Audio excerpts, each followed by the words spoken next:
Guys, this will probably be one of the realest videos I can make.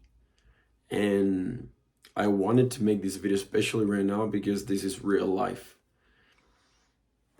And look, if you're struggling right now, if you're having a really shitty day, this is for you. And I just want to tell you that I understand. Today was rough, man. Very rough. It's funny because if you guys follow me on social media, on Instagram and everything, and you watch the other videos, I'm really passionate and I'm always smiling. And if you meet me in person, I'm always cracking jokes and everything. But the reality is that I do that very intentionally because I want to be as far away as I can from the Ben that I hate. And I want to talk about that today. It's probably going to be an emotional one, but if you can relate to something like that, I hope we can help you guys. I always preach that there's two guys, your true version of yourself before coming to this earth, and then the natural one. If you guys know anything about my story, I struggled a lot back in the day. I almost committed suicide back in 2017. Probably most of my life, my biggest challenges that I've been through, I didn't have a lot of people. And as long as I can remember, I feel like it was always just me and God. And that took a toll on me, and when I was 20, I'm 20, almost 25 now, but when I was 20, I was like super happy and everything was good. And then when I turned around like 22, a lot of my wounds that I had grown up, a lot of my trauma started to come out, and I had to face a lot of demons. I had to face a lot of shit that I was not proud of. A lot of stuff that it hurt me. A lot of people have hurt me, a lot of close people, family, and different stuff. My relationship with my dad was something that honestly, like, it really took a toll on me. And I did a lot of inner work so I could actually overcome those things. And because the last thing I want is put in somebody else and my kids in the future, something, whatever I'm going through. I want to end those cycles, those generational cycles. But once in a while, not very often, honestly, but once a week, once every 2 weeks, because I have it pretty controlled, but that dude comes out. That Ben that I used to be before. That suicidal, depressed Ben is still there. And I still hear his voice a lot of the times. And he talks to me a lot. I try to listen as much as I can to the true Ben, to this powerful, full of faith Ben. And I feel like most of my days I'm like that. But there's days like today that this dude comes out. And I hate that kid because I don't like him. I'm not happy. I'm really down on myself. And I just don't like that version of me. But it's just the reality. Like, I don't know, like, sometimes you guys see, like, everything that I do with sports and everything. And I get this question a lot. Like, I used to run ultra marathons, Ironmans. Now I fight MMA, jiu-jitsu, and all these different... I'm always doing really hard things and pushing my limits a lot physically. And people always ask me, like, dude, you're so extreme. Why do you do that? Like, take a break, balance, and all this BS. And it's funny because I wish people would understand who I was before, you know? I wish people could have seen the Ben that I was a couple of years ago. And I've done so much work to develop resilience, to develop grit, to develop faith, to develop discipline, because I don't like that guy. I don't at all. And I became more as the true version of myself. But I do a lot of extreme stuff because I want to be as far away as I can from that version of myself. But once in a while it comes, once in a while that suicidal kid, that depressed kid, that low confidence kid, like, I still have it inside of me, and it bothers me. And the problem is that when that kid shows up, it hits me hard. And I wanted to make this video and be very real with you guys, because like the last thing I want is for somebody to put me on a pedestal or like think that everything's perfect and you're always gonna be sunshine and rainbows, because it's not like that. Life is just not like that.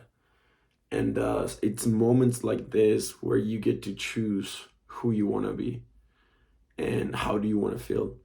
And it's okay. I'm not saying, like, I'll be honest with you, it's like a lot of people, they stay there for months and years and they never like get out of that place. For me, it's just an event, and maybe one day, the one day, but when it hits, man, oh my gosh, I'm thinking of like every single bad outcome in my life that I could do and bad decision that I can make. And it's tough. But I want to give you a few advices if you're there, if you can relate to this.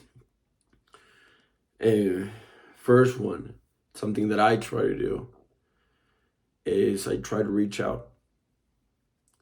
Not for myself, but I try to reach out to other people that are in worse situations than me. And I try to be very intentional. When I'm struggling the most, I try to reach out the most and turn outward, because the natural tendency is to turn inward. For example, I was driving today, coming out of the gym, and I see these like 10-year-old girls that they had like a table selling snow cones and stuff. So I stop, and they have no idea what's going on, whatever. But they're like, "Hey, you want a snow cone?" So I asked the price was like $3, and I gave them like all the cash I had. It was like 30, $40 or something like that, and they were like super happy. And those little things truly bring joy in my life, and that's a reason. And then like there's other friend that she's like really struggling physically, so I try to, like, for at least today, for example, be more intentional in reaching out, because the last thing I want is to focus in me, because I feel like every time that I actually struggle is because I focus just in me, and I don't like that, you know. That gives me purpose. I always get people are like, "Man, why do you do what you do? Like, why do you do our 20U program, which we've transformed like hundreds of people's of lives as well, and everything with my content." And if you guys get to know me, like, you will see that I'm a guy that cares. That's like my biggest thing. And I get that question a lot. Why do you care? And I always tell them, like, dude, everything that I do for you, everything that I do for people is things I didn't have and things that I personally struggle with. I've always wanted to have a best friend growing up, or somebody that I can go to. All my brothers left the house when I was 12. We're 6 of us, and I went through years just by myself, and it was tough. And I've always wanted that like big brother figure that could be there for me and guiding me. Just didn't have it, and I try to be that for people because I didn't have it. And I always wanted a friend with my dad, and I didn't have that, So I feel like part of my purpose is to, like, I feel like deep inside, I always have that kind of like father figure and taking care of people and everything, and it brings me so much joy. And everything that we do with our program, with helping people find their purpose, get closer to God, live a confident, fulfilled life, and all those different things. We do that, me personally, because that's my biggest thing back in the day. Those were my biggest demons. Not receiving love, or like being by myself, or like not no one showing up in my life. So I've tried as much as I can, and with the help of God, to turn all my negative, dark shit that I struggle with, and then give it meaning and give it purpose by relating with people. And it's been one of the biggest joys of my life, and I don't ever want to stop, because I don't ever want it to be about me. Anyway, I'm saying that because now, whenever you struggle throughout the moment, in the process, it sucks. But just know that after the pain, there's joy, and struggle, it's a blessing, because it will give you the opportunity to be for those people that were going through something similar that you are going through.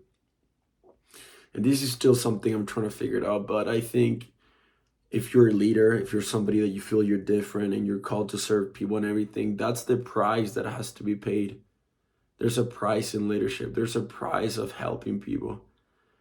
And I don't think you can find a shortcut for that. I think you just have to pay it. Because when I think about Christ and everything he went through, he experienced pain in the flesh so he could help us when you and me struggle. He needed to understand in the flesh.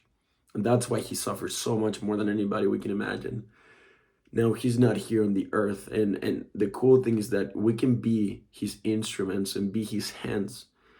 And part of that price, if you're somebody it's different and you're called to serve people and relate to people and be a leader, is that in order for you to serve those and to lead those, there will be many things that you will have to experience so you can relate to your people.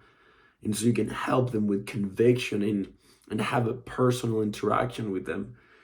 And I think part of that price is it's suffering. Part of that price is going through shit. How else are you going to be able to relate to them if you don't go through certain experiences? And obviously those things make you stronger. You learn from those things, but I feel like it builds you up into a better leader that's more compassionate, more loving. And for me, that's something that I've understood, that I've asked God multiple times, why? Why do I have to go through this? And his response always been the same. Ben, there's a price of leadership. There's a price of helping people. There's a price that has to be paid. Only a token compared to what Christ did. Only a token for us, like a really small portion. But I truly believe that it has to be paid. If you feel in your personal life you're destined and called to do more than just taking care of yourself. And that's something, a reality that I just had to accept. I just had to accept, because that's the only way you can increase your faith. You can get to know your Savior way more and get closer to God. And develop compassion and love and empathy for people and understanding. So I want to make this video just so you guys can know that I struggle with that too. You know, I'm not Superman. I'm human as well. I have my emotions. I have my days. But I try to be very consistent as much as I can to overcome and to keep moving forward regardless of how I feel. And it works pretty well. But it's a moment like this that I wanted to show you a raw picture of what it looks like. And that's life. It's okay. And I want to invite you so you can get closer to God in those times, because at least for me, he's the only person that brings joy into my life. He's the only person that brings peace into my life. And he's the only person that when I just cannot do it by myself, I feel like he's walking with me shoulder to shoulder. And doesn't take my pain away, but makes it lighter. And he's somebody that I can turn to. I know where to go when shit hits the fan. And I'm really grateful for that, because I feel like a lot of people don't know where to go when pain comes into your life, and it's sad. That's why everything that we do in our program is a spiritual thing. And I try to preach as much as I can about God, not because I'm a holy dude by any means, because I have a lot of flaws and imperfections, but because that's what works for me. And I've seen that it works in a lot of people. So just want to share this with you guys. Hopefully you get some value from it. Sorry for being emotional. I care. And I want to be raw with you guys. That's why I'm making this video, especially right now. So anyway, let me know down in the comments what you guys think. If you have any questions, if there's something that we can do for you. And I love you guys. I really do. Hopefully you get some value here and we can connect soon. Love you guys. Have urgency. See you guys later. Take care.